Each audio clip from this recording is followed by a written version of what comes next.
क्या आपने कभी सोचा है जिस रेलवे स्टेशन पर आप लोग जाते हो वो हॉन्टेड हो सकता है, या जिस ट्रेन में सफ़र कर रहे हैं वो हॉन्टेड हो सकता है? तो आज हम एक ऐसी ही घटी घटना का जिक्र करने वाले हैं जिसे सुनकर आप लोग रात को ट्रेन में सफ़र करने से घबराएंगे। तो ले लो सूटकेस अपने हाथ में और चलते हैं लुधियाना स्टेशन। लुधियाना जो कि पंजाब में पड़ता है। संजू की नई नई पुलिस में नौकरी ही लगी थी, तो उसकी पहली पोस्टिंग घर से करीब 7-8 किलोमीटर दूर हुई थी, जो लुधियाना स्टेशन से मात्र 2 किलोमीटर था। तो वहीं पास में लुधियाना स्टेशन के बगल में एक शहर फील्डगंज में उसकी पोस्टिंग होती है। अब आप लोग पुलिस वाले की ड्यूटी तो जानते ही होंगे, उनकी ड्यूटी कभी भी लग सकती है या कभी कभी ड्यूटी करते करते रात हो जाती है।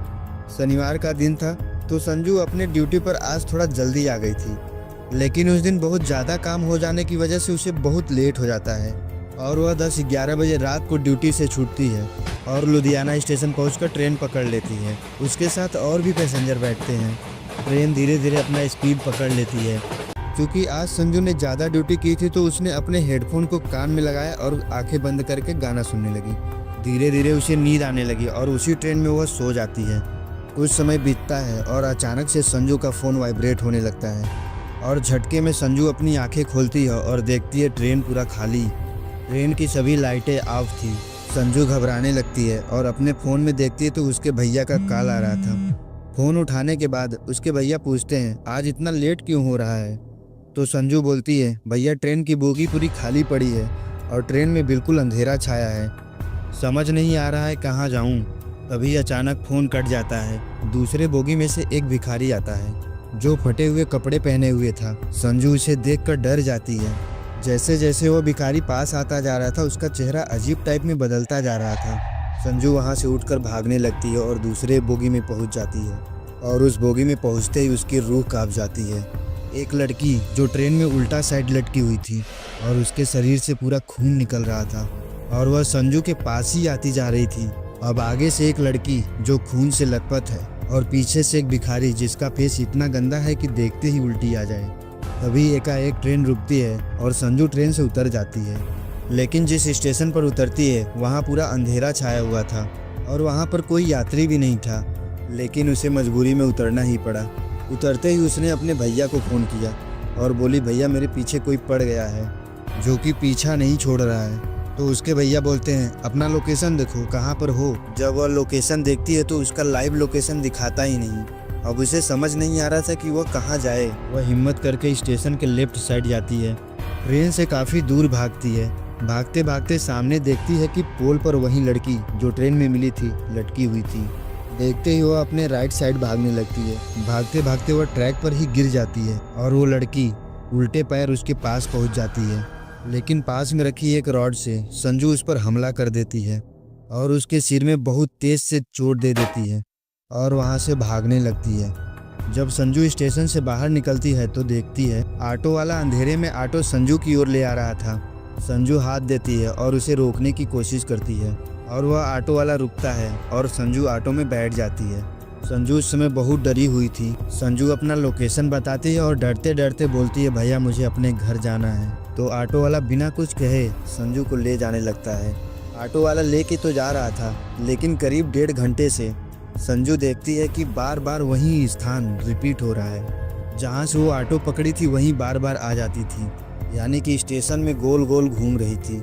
अब आप सोचिए कि अगर आपके साथ ऐसा होने लग जाए कि आप स्टेशन पर उतरें और वहाँ केवल एक ही ऑटो रिक्शा वाला हो और आपके बैठने के बाद वहीं गोल गोल चक्कर घुमाने लगे। खैर आप लोग अपना देख लीजिए क्या करेंगे। मेरी राय पूछे तो मैं कहूँगा भाई घुमा जितना घुमाना चाहता है। लेकिन संजू की रूह कांप जाती है सब देखकर कि बार बार मैं वही स्टेशन पर पहुँच जा रही हूँ। संजू की हालत और भी खराब हो गई जब संजू ऑटो ड्राइवर के कंधे पर हाथ रखकर बुलाती है कि भैया आप ये कहाँ ले जा रहे हैं।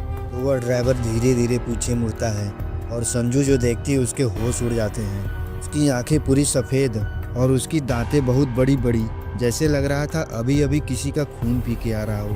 तभी संजू चलती हुई ऑटो से कूद जाती है और फिर से स्टेशन की ओर भागने लगती है और वह ऑटो ड्राइवर अपनी ऑटो घुमाता है और संजू को दौड़ाने लगता है। संजू दौड़ते दौड़ते उसी ट्रेन में घुस जाती है जिस ट्रेन से वो उतरी थी। अब उस ट्रेन में लाइट भी आ गई थी और जितने पैसेंजर बैठे थे वो सब बैठे हुए थे। तभी ट्रेन चल पड़ती है और वह रिलैक्स होकर कुछ टाइम के लिए बैठती है। उसी रास्ते में एक ब्रिज पड़ता है जो कि ट्रेन पार करती है और वे सब जो पैसेंजर बैठे थे वे अपने आप उठकर संजू की ओर आने लगते हैं। जब ब्रिज क्रॉस होता है तो संजू की आंखें अचानक से खुलती हैं तो वह देखती है कि वहाँ सब ज़ॉम्बी की तरह एक दूसरे को ही काट रहे थे। ये सब देखने के बाद संजू वहीं बेहोश हो जाती है और वह सुबह अपने आप को हॉस्पिटल में पाती है। आँख खोलते ही वो अपने भैया भाभी को पाती है और एक नर्स को। जब वह नर्स से पूछती है कि मुझे हुआ क्या था तो नर्स उसे बताती है कि आरपीएफ वाले आए थे तुम्हें हॉस्पिटलाइज करने। उसके पहले क्या हुआ था मुझे नहीं पता। जब संजू घर जाती है तो अपने भैया को पूरा मामला बताती है तो उसके भैया उस स्टेशन के बारे में बताते हैं कि बहुत साल बीत गए। एक सुभाष नाम के व्यक्ति का लुधियाना स्टेशन पर टिकट काउंटर पर नई पोस्टिंग हुई थी और वो अपना सही तरीके से ड्यूटी कर रहा था। लेकिन एक रात वह आता है, वहाँ स्टेशन पर उस रात जैसे वीरान सा लग रहा था। आसपास के लोगों का ऐसा मान्यता है कि जब वह टिकट काउंटर पर बैठा था तो बैठे बैठे अचानक से मृत्यु हो गई थी। मरने से पहले उसने मदद के लिए आवाज़ दी थी। स्टेशन पर कोई था ही नहीं, अगर थे भी तो बहुत दूर थे, इसलिए किसी को आवाज़ सुनाई नहीं दिया। जब कुछ लोग काउंटर पर टिकट लेने आते हैं तो सुभाष को बुलाते हैं, लेकिन सुभाष तो मर चुका था। तो वो कैसे उठे और उठकर कैसे टिकट दे।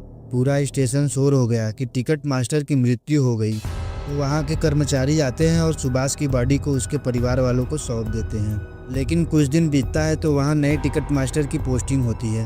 वह काउंटर पर जाता तो है लेकिन उसे रात में अजीब अजीब सी आवाज़ें सुनाई देने लगी। कभी कभी तो कीबोर्ड की बटन अपने आप चलने लगता था। ये सब देखते हुए टिकट मास्टर वहाँ से भाग गया और उसी टिकट काउंटर के कुछ दूर पर एक नया टिकट काउंटर बन गया, जिससे कि जहाँ सुभाष की मृत्यु हुई थी वहाँ जाना न पड़े। लेकिन वहाँ के लोकल लोगों का अब भी मानना है कि वहाँ से गुजरने पर अजीब सी आवाज़ें सुनाई देती हैं, जैसे लगता है कोई पीछा कर रहा हो। हालांकि इन सब कहानियों का मैं पुष्टि नहीं करता क्योंकि अब लुधियाना स्टेशन को तोड़ फोड़ कर नया बना दिया गया है। अब आप लोग पूछेंगे कि वो लड़की कौन थी जो संजू की पीछा कर रही थी, तो बता दूं कि एक लड़की ने उसी स्टेशन पर ट्रेन से कटकर अपनी हत्या कर ली थी। और संजू सोचती है कि क्या ये जो मेरे साथ हुआ है क्या वो सच में हुआ है या कोई सपना था। लेकिन बाद में सोचती है कि जान बची तो लाखों उपाय। और अब संजू अपने स्कूटी से रोज़ ड्यूटी जाती है। यदि आप लोग लुधियाना स्टेशन से यात्रा कर रहे हैं तो डरिएगा नहीं, क्योंकि ऐसी कोई नेगेटिव एनर्जी होती तो इंडियन गवर्नमेंट खुद उस स्टेशन को बैन कर देती। तो दोस्तों कैसी लगी ये वीडियो कमेंट करके ज़रूर बताइएगा। यदि वीडियो पसंद आया तो वीडियो को लाइक और चैनल को सब्सक्राइब ठोक दीजिए। धन्यवाद।